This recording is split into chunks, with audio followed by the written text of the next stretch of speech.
Okay, so we've got some wild stuff to talk about today, namely the fact that insurance companies now have quietly slid into their policies that insurrection and riots are exclusions for insurance coverage. Now, why would that be? This comes in conjunction with DOD Directive 5240.01, which was recently released, allowing the U.S. military to use lethal force against American citizens from the Biden administration. And this comes as we are a few days away from Election Day, a few days away from a potential Donald Trump presidency. This and some other things. I'm going to show you some verbiage from congressmen and women that tells us where they are leaning, tells us that they are expecting something. And the lobbyists in the insurance industry, they have their cup and their ear to the door of everybody in Congress. They hear the grumblings. They know what's going on. They are preparing for something to happen. It's not an October surprise. This is going to be a November surprise. Let's talk about it. I'm Jared. This is Continue Freedom.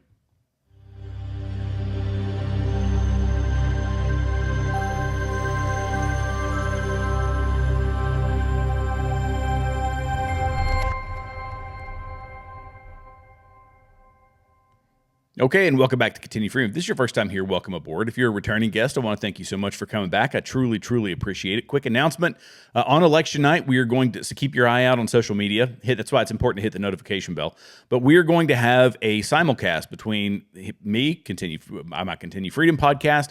We're going to have the Braver Than the Rest podcast, and we're going to talk about some of the election coverage, talk about some of the implications, talk about the news and all the things that are going on around the election. We'll be giving you live play-by-play on election night, and we'll see how long we go. We'll probably go for at least 2 hours, maybe 3, maybe 4, maybe we'll be up all night. Who in the world knows? But nonetheless, we will be here for you guys, and you can come enjoy a great conversation. The guys over at Braver Than the Rest are fantastic. I sit in with them on Wednesdays, and I truly enjoy it. So be there. Don't miss it. All right, so let's talk about this first. Insurance policies adding insurrection and riots as exclusions for insurance policies. Now, you might say, okay, of course, we shouldn't. The insurance company shouldn't cover insurrectionists or people that are carrying out riots. But we have to look at terminology. Terminology is important. Who is saying it? That's also important. Politicians told us have told us, and so has the mainstream media, that January 6th was an insurrection, right? This band of unarmed people was going to overthrow the entirety of the U.S. federal government on January 6th. Therefore, Donald Trump shouldn't be president. We should be prosecuting these people to the full extent of the law. We keep them in prison for years without trial, without, this is a due process issue. This is monstrous implications. And we need to take these 80-year-old grandmas and 70-year-old diabetics and put them in prison for the rest of their lives, because those are obviously the people that are going to overthrow the most powerful, wealthy country in the world. So they call that an insurrection, and we can have a philosophical argument about it, about whether or not it was actually an insurrection. But take that aside. The media says it is so. The federal government, the deep state, those people, the political establishment say it is so. Therefore, the folks that we saw outside the Capitol, the ones some of them who never even went in, that were hit with rubber bullets, hit with flashbangs, that were doing nothing more than standing on Capitol grounds, waving signs. By the way, they got there with all the signs, which had been torn down, without any notification that this was an off-limits area. They just saw it as their building and their right to protest, so they showed up, and yet they were hit with rubber bullets, they were hit with flashbangs, they were gassed with tear gas. And so any injuries sustained during that event, if it is labeled by the mainstream media or the political elites as an insurrection, then those people could potentially, depending on how severe the injuries, could go medically bankrupt, as is common in America, unfortunately. Now, when it comes to riots, they could also say that this was a riot, if they wanted to term it that way or label it that way. But what did we see in the summer of love, in the summer of 2020? We saw riots, cities burning down, billions and billions of dollars worth of damage, but that wasn't classified as a riot. That was classified as peaceful protest. We saw it from the mainstream media. We saw it from the Democrat Party, that the BLM and Antifa protesters, if they burn their hand on a Molotov cocktail, they receive coverage for their injuries. But somebody who goes to the Capitol to peacefully and patriotically, as Donald Trump said, is not. Now, I told you guys about DOD Directive 5240.01. It was mentioned by RFK Jr. It's been mentioned by a lot of conservative commentators. The left, if you Google it, you're just going to get all the left-wing perspective. But the truth of the matter is This is a DOD directive that authorized the U.S. military to use lethal force against American citizens. Who is more likely to experience a military response if they are protesting or if they are demonstrating? It's going to be the conservatives, because we saw what happened when Antifa and BLM got engaged in Chicago, in Baltimore, in all these cities, in Seattle, all these cities across America, leftist cities across America. They were able to act with impunity. And yet when the Republicans do it, this leads to thousands of people being charged with, none with insurrection actually, but with being in unauthorized areas, being put in prison for years. So the response is obviously weighted. Now, why would they be doing this? Why would this? What would lead them to secretly and kind of quietly slip this into all of their policies? They're slipping it in because the lobbyist class has their finger on the pulse of Washington, D.C. in a very, very, very serious way. They are in all the rooms. They are walking in. They're constantly in people's offices. They hear the banter. They hear the chatter. They know that something is going to go down around election time. And if we look at that, at the mainstream media and their response to the Harris-Trump battle that's going on right now, they are seriously concerned. We've seen Kamala Harris pulling out money from battleground states, stopping ad buys because she's running out of money, stopping ad buys because they're not getting a return on that investment. So they're running scared. They are afraid of a Donald Trump presidency, and as a response, the Biden-Harris administration says, well, if we are going to steal this thing, if we are going to enact whatever little nefarious plan that we've got, and we're going to do the ballot dumps, we're going to have the late night, polling station shutdowns, and then in the morning there's a 15-point swing, whatever it happens to be, there's going to be a response by the Trump voters. We need to have it in place so that if the National Guard or if we have federal troops that are in Washington, D.C. On Election Day or any time in election month, we're technically doing an election month now because they're telling us to wait not up to 9 days in some cases to get election results. We need to have federal troops there, and they have to be able to shoot these people if the opportunity presents itself.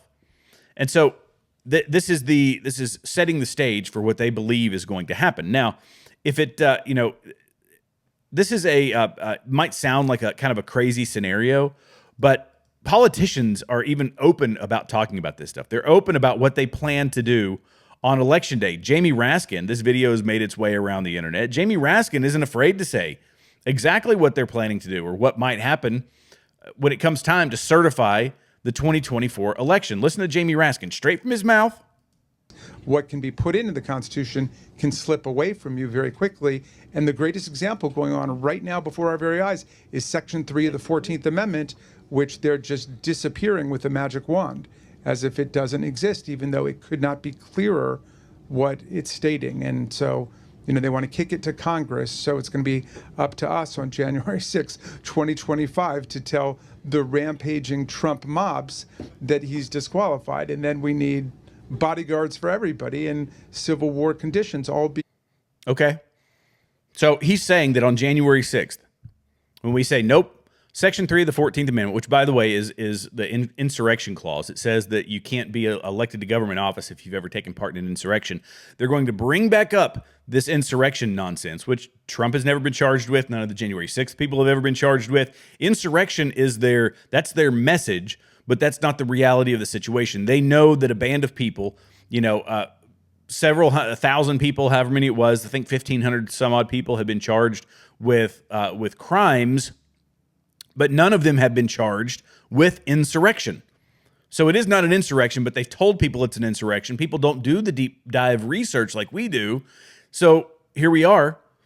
It's insurrection, even though that's never been proven in a court. It's never been brought up in any of the proceedings. And the only place that you'll find it mentioned or argued to any depth is in the January 6th committee, which was a left-wing committee. The only Republicans that they had on there were actual Democrats. Liz Cheney's of the world, who is obviously a Democrat. She's a Kamala Harris supporter. She's a Democrat. So this is all setting the stage for what's an actual overthrow of the government. I say this all the time, and you guys have probably heard this before, but when the Democrats accuse Donald Trump of something, well, let's use Russia collusion. Russia, right? That's what Donald Trump always says. Russia collusion. Who was actually colluding with Russia? who was actually colluding with the Ukrainians. It was Joe Biden. It was Hillary Clinton. Hillary Clinton and the dossier, the dirty dossier, right? We've heard about that for a long time. They themselves were colluding with Russia while accusing Donald Trump of colluding with Russia, and it was all proven that he didn't collude with Russia, but Hillary Clinton did. They accused the same thing of Tulsi Gabbard, that she's an agent for Russia, right? Tulsi Gabbard, a patriot, a lieutenant colonel in the United States Army, a woman who loves this country with a depth that they could never possibly imagine.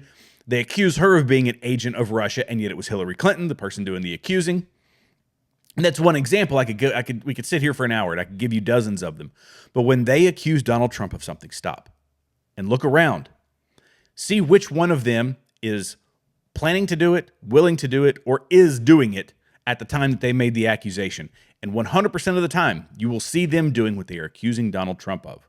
So insurrection, do we think that it's out of the realm of possibility that the Democrat Party, the one that needs to use authoritarianism to get their Marxist policies pushed into play, is it a wild stretch of the imagination to say that they themselves would attempt a coup or an insurrection? I mean, it's not like maybe they wouldn't go to the length of taking somebody that nobody had ever voted for, pulling out the person that everybody did vote for, and put in somebody else to replace that person.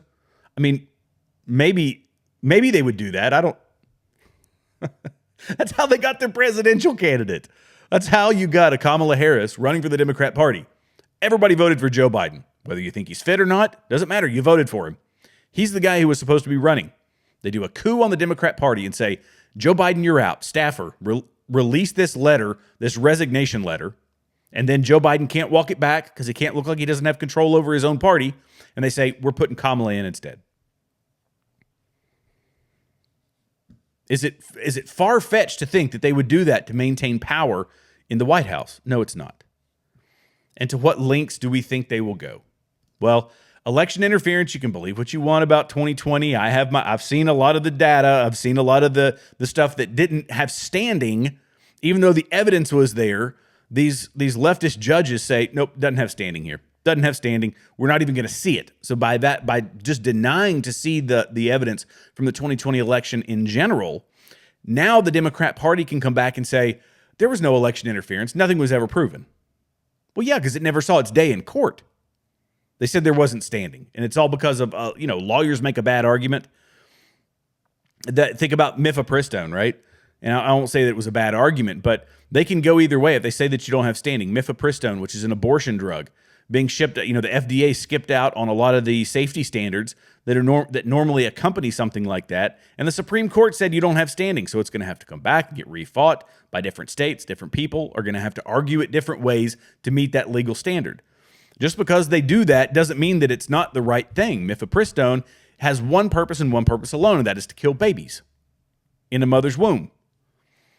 Voting, when it comes to voting integrity, that it is meant to be ironclad and meant to be, it's meant to be a safe, secure environment for us to have our voices heard. And so there's positives in saying that it doesn't have standing and it has to come back and be argued again, because once it is resolved, it becomes more legally ironclad. But the problem is they're now using it as an argument to say there was no election interference. It takes people back. They rest on their laurels a bit. And now in 2024, they're trying it again. And it's little things like, the Colorado Secretary of State leaking the passwords for their voting machines in an Excel document. And they say, oh, no, this is Jenna Griswold, by the way. The same one who was trying to pull Trump off of the ballot is the same one who leaked the passwords to their voting machines on an Excel document. In a statement, a spokesperson of Griswold's office said, the department is working to remedy this situation where necessary. They added, the department took immediate action as soon as it was aware of this and informed the Cybersecurity and Infrastructure Agency, or CISA, which closely monitors and protects the county's essential security infrastructure. The passwords were BIOS passwords and are part of the security process for voting machines in the state. The passwords are used to configure system settings. This is the Secretary of State who did this. Now, oh, by the way, the number, and I'm going to pull this up. This was posted by Libs of TikTok. she actually posted the numbers or the number for that office. So if you're in Colorado, call the number. Make your voice heard. 303-894-2200. Call their office. This woman, she sent voter registrations to 30,000 non-citizens. She messaged voters to vote after they already voted. So saying, go back and vote again. And she tried to remove Trump from the ballot. Make your voices heard.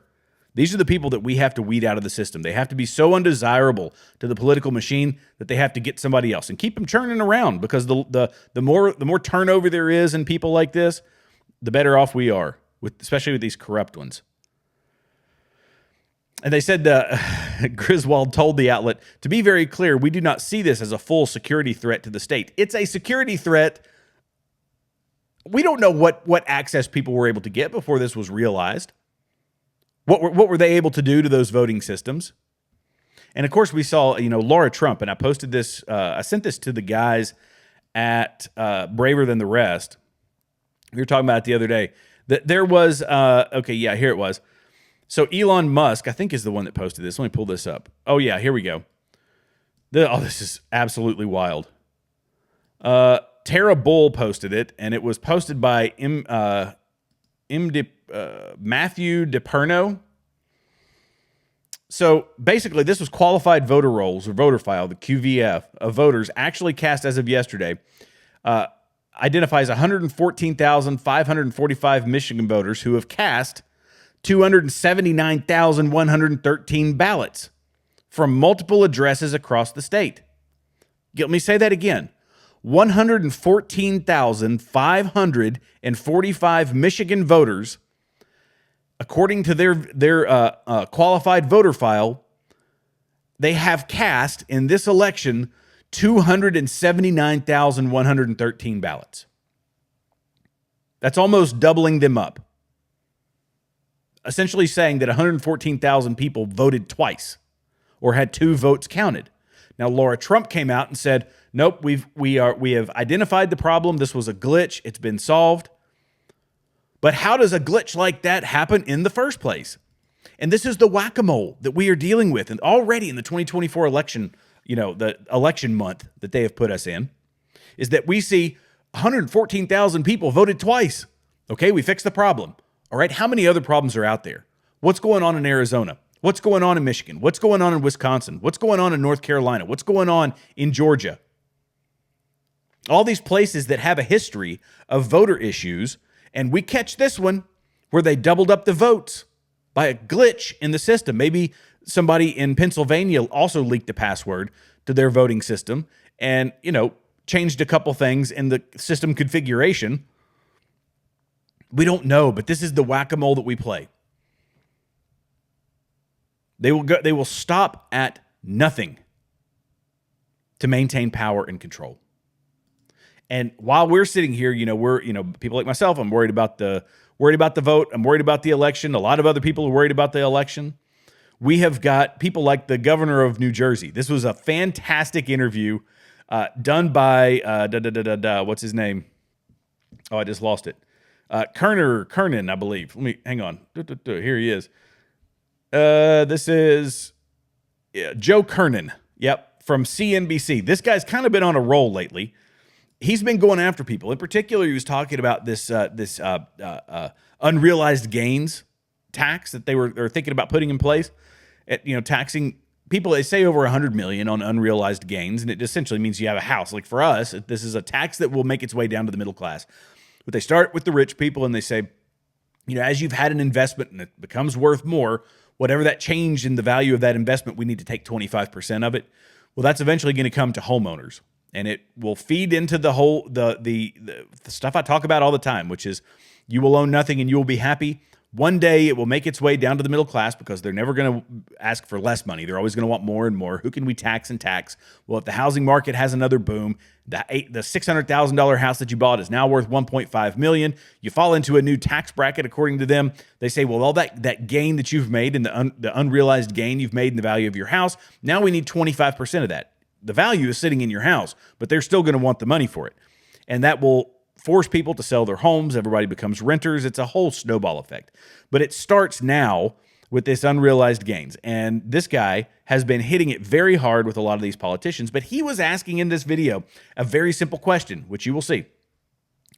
What do you support? You come out here full-throated support, the governor of New Jersey. What do you support of Kamala Harris's policies? And he reads off the policies. And this guy gets nervous. I mean, nervous. Check it out. Kamala Harris, not just against. So what are, let me ask you, do you believe we should abolish the filibuster? And you can answer after I do it. How about getting rid of private insurance? How about taxing unrealized gains? How about nationalizing energy? How about mandatory gun buybacks like Australia? How about decriminalizing illegal crossings, ending cash bail, child gender reassignment surgery being paid for in prison? I mean, what are your, raising the corporate tax rate, what are your favorite proposals from Kamala Harris that make you like her so much? Which of Joe, those for a Jersey guy, you sound like you're on the Trump campaign, for crying out loud. Come on, man. Okay, well, which of those you're do you cherry like? picking stuff. Which of those do you like? Which of those do you like? Which of those are you in? Are you in favor of ending the filibuster? We'll go one by one. Yeah. Are you? It is. I'm not sure on the filibuster, honestly, but I think So getting you're not fair going to tax talk about any rates makes specifics sense. of what's that? I said I think fair tax policy is What does that sensible. mean? Fair. What does that mean? Fair. Fair means you pay. You pay what you should pay. Well, you know I live in your state, Governor. Do you think if I pay 55% total, is that fair for me, or do I need to pay 80%? What would be fair for you? Because I live in your state. I know, Joe. I said that up front. Believe me, I know you do. But you sound like you're on the Trump campaign. Okay, I'm going to stop here, but we're going to keep going because this is definitely worth it, the next minute or so of it. All he has to retort, he says, do you like ending the filibuster? Do you like taxing unrealized gains? Do you like paying for transgender surgeries for children, transgender surgeries for people in prison? Do you like the mandatory gun buybacks? List all the things that I just gave you. Any of those, which are Kamala Harris policies, which of these do you like, Governor? And he just says, well, you sound like you're working for Trump, or you sound like you're on the Trump campaign. The only retort they have to bad policy is to say, well, at least we're not Donald Trump. This is the playbook. And pay attention, by the way, this guy got incredibly nervous because his mouth, the cotton mouth, is very real. When people start getting that cotton mouth, it is a sign of serious, serious nerves. And he's sweating a bit. He looks horribly uncomfortable. And the guy's just asking him, you're coming out with full-throated support of Kamala Harris. Tell me which of her policies you actually like. It's wild. No, I don't know what the right number is, but go ahead, Andrew. Well, no, I was going to say what I think is, what is potentially unfair. Is I think that there's a number of things. There are a number of issues that were embedded in those questions of the governor just now. He didn't answer a single one about what he's in favor of. Well, but I think there were a number of those things that she's not in favor of. And that's Joe, the hold on a point. second. She's on the record on every one of these things. Governor? Andrew. Many years ago. Governor? Guys, hold on a second. Gosh, no, we passed a billionaire's tax 5 years ago. Everybody, Joe, including you, said it would drive people out of New Jersey. We have more millionaires today than we've ever had in our history. You don't get more millionaires because you say, hey, we're taxing millionaires more. And then millionaires show up. There's secondary and tertiary reasons for that, which we could get into, but let's just keep going. So tax fairness isn't necessarily a bad thing. We have a very progressive tax system. Do you think we have a progressive tax system in the United States? Do you think it's not progressive enough, or are you talking about billionaires? I'm not sure because you know how much the 1% does pay the lion's share of taxes, of federal taxes. Yeah, they pay about 50%. So 1% pay about 50% of the federal taxes. The bottom, I forget what the bottom percent is. The bottom 50, is it the bottom 30%, bottom 20%, something like that? I should have had that off the hand. Either way, pay about 2%. So the rest of it, it's the middle class and the top 1% pay a monstrous amount of taxes. And then it goes well down from there. Elon Musk was just talking the other day. He had a $10 billion tax bill recently. He paid $10 billion. It's the largest tax payment in American history. He pays a lot of taxes. So what does fair mean? Color me open-minded. How's that? I'm sorry? I'm open-minded. I've obviously voted with my feet. We have a millionaire's tax in New Jersey. Would you tax We're unrealized not a gain? low-cost state to live in, but we give you an enormous amount back for what you pay. Oh, please. Are you We're in the favor number of one state taxing in America to unrealized raise a gain? family. Oh, gosh. But she has not made that Not argument. wild. She's made I'm the not argument. wild She about says that. she doesn't want to. Go ahead, Governor. No, I'm saying I'm not wild about on unrealized gains. Look, this is a losing situation for this guy. The governor comes out and he does what he's supposed to do as a good political lackey and just says, I support it because the Democrat Party told me to. That's one way that the Democrat Party is very, very effective. Excuse me. The Democrat Party they are unified in their messaging through and through. They never deviate. They never sway. And when they do, if anybody does, RFK, Tulsi Gabbard, Elon Musk's not an elected official. Tulsi Gabbard she's not anymore. But the big personalities in the party, the moment they deviate, they get bashed by the media. And the governor of New Jersey doesn't want that to happen to him. He doesn't want to be called an agent of Russia like they did with Tulsi Gabbard. He doesn't want to be called, a bigot or whatever else they've called RFK Jr. It's really wild. So, but he can't support any of the policy. He can't come out and actually say, oh yeah, I support gun buybacks, because people in New Jersey, there are some gun people in New Jersey. I mean, New Jersey's got some ridiculous gun laws as it is. But he can't say taxing unrealized gains because he just said, we've got more millionaires. Even more millionaires have come to, have grown, and the number of millionaires has grown in New Jersey. Well, you can't come out and say, I want to tax unrealized gains, because then the people really will leave, even though they've got this horrific tax code. But I say all this to say that I sit here and every week I come and talk about the news and everything that's going on, and it's stressful and it's difficult. The way the mainstream media, the way political discourse has moved is starting to cause people a great deal of stress. And the American voters, they're suffering increased anxiety due to something called election stress disorder. And with barely a week before election, this is from the Post Millennial, was written a little while back, but it said now we've just got a few days before Election Day, Americans are freaking out. The polls are tight, the rhetoric is high, and while Donald Trump is a well-known quantity, with his voters and supporters keeping their cool as the final days of the year's long election cycle unfolds, progressive Dems and Kamala camp are growing desperate.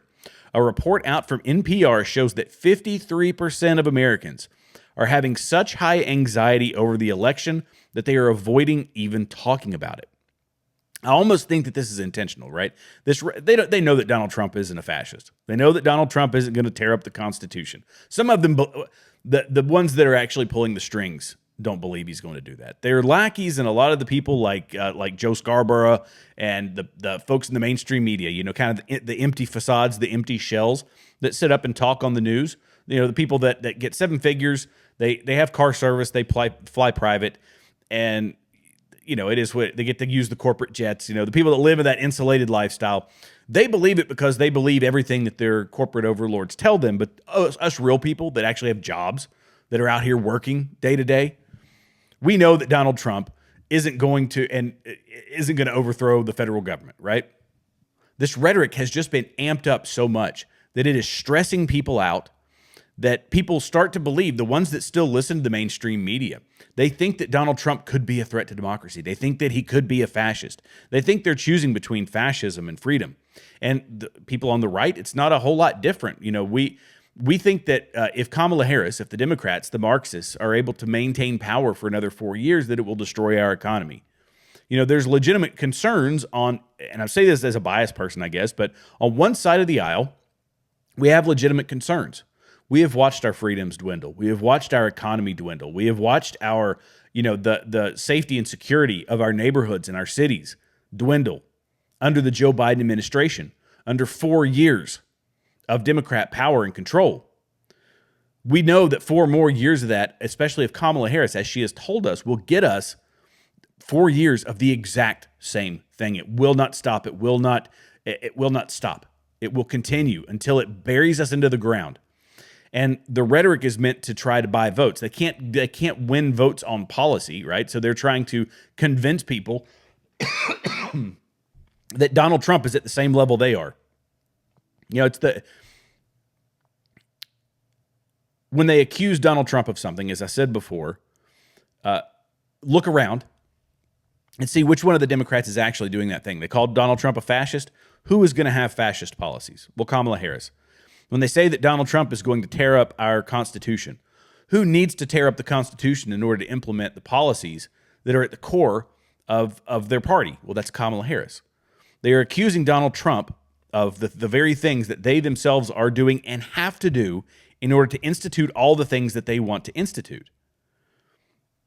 And since they can't do it on policy, because they can't come to the American people and say, hey, we need to tear up the Second Amendment. We've got to do mandatory gun buybacks. We have to, institute all these new laws and regulations and try to, gun tax people out of ownership or could buy up ammunition, do whatever we have to do to control the supply of ammunition and guns in the marketplace to price people out of it. And then we need to work in these mandatory gun buybacks and da-da-da-da-da. We can't just strip away the Second Amendment or tell people they're going to strip away the Second Amendment. We can't tell people that we need to institute new censorship laws and just do away with the First Amendment.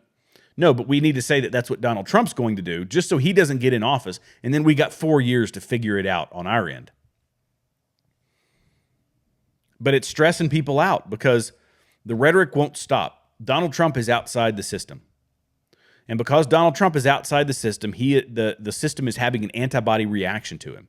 And since they can't win on policy, they have to go ad hominem, they have to go with a fear campaign, and it is stressing out the American people. And a best case scenario for them is that the American people go back to withdrawing from politics altogether.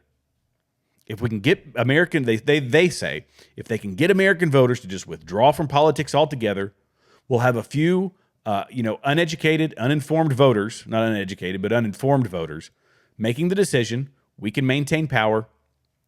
It's all hunky-dory for us.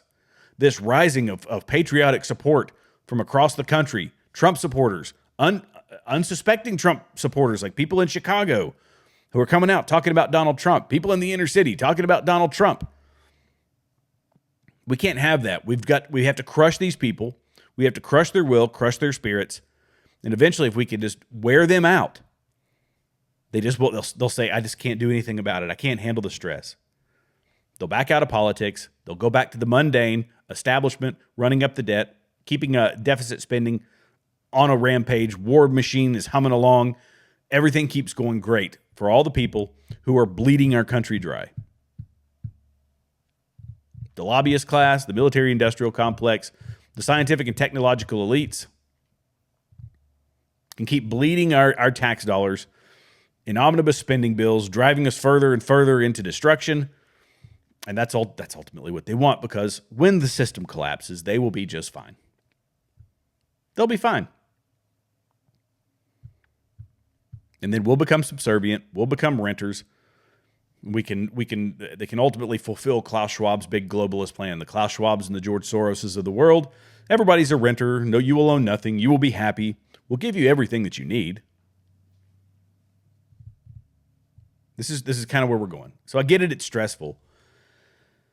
But we have about 12 years, honestly, where we have to be engaged.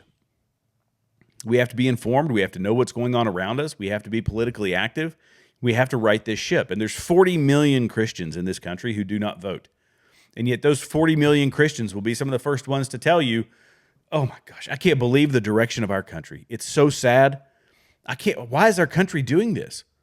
Why is our country going in such a wrong direction? Meanwhile, 40 million of the people who have the moral foundation that could fix this country, that could start turning us back in the right direction, won't even get involved in politics. Won't even go to the voting. Won't even go to the polls. They say, my vote doesn't matter. Nah, I'm going to complain about how bad things are, but I'm not going to do anything about it. I'm not going to do the one thing that I am obligated to do, which is to go vote, make my voice heard at the ballot box. No, I'm not going to do it. It's all rigged. It's elections, not elections. I don't really care. But I'm going to complain about it at the cocktail party. I'm going to complain about it hanging out with my friends. We need to tell all of our folks that we know that are like that you're doing a disservice to the rest of the country by not making your voice heard. We need you. People that have a strong moral foundation, like a Christian, are the people that we need to make their voices heard. The last election was won by 40,000 votes, technically. And 40 million Christians didn't come out to vote. It's wild. It blows my mind. Well, thank you all so much for watching. Be sure to like, subscribe, leave comments below. We're on X Locals, Rumble, and YouTube. Again, make sure on election night that you come back here, hit that notification bell so that you're aware. And you can come back, watch the live stream. It's going to be fun with Braver Than the Rest guys, myself, Braver Than the Rest, and we'll entertain you guys for a few hours. It'll be far more enjoyable than just sitting there watching MSNBC or ABC or CBS or whoever you're watching. Love you guys, and I'll see you in the next video.